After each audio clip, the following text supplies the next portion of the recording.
Kepala Pusat Penerangan TNI Brigadir Jenderal Christome Sianturi mengatakan bahwa ancaman perang yang disebarkan Tentara Pembebasan Nasional Papua Barat, organisasi Papua Merdeka tak lebih dari bagian propaganda. Christome ketika dihubungi Selasa 15 April 2025 menyatakan bahwa militer Indonesia tidak akan menghiraukan propaganda itu.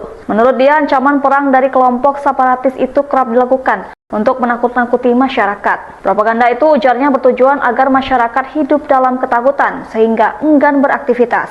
Christome berujar TNI bakal tetap mengedepankan dialog yang humanis dan pembinaan teritorial. Christome memastikan penggunaan kekuatan bersenjata tak akan menjadi prioritas untuk menghadapi OPM saat ini.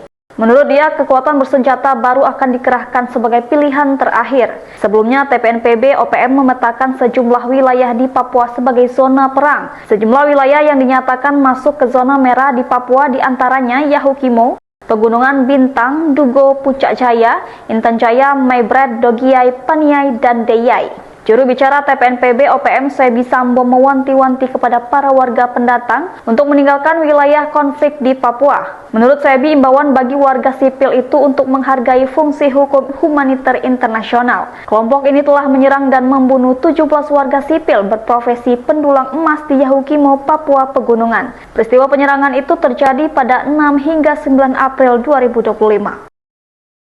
Download Tribun X sekarang. Menghadirkan lokal menjadi Indonesia.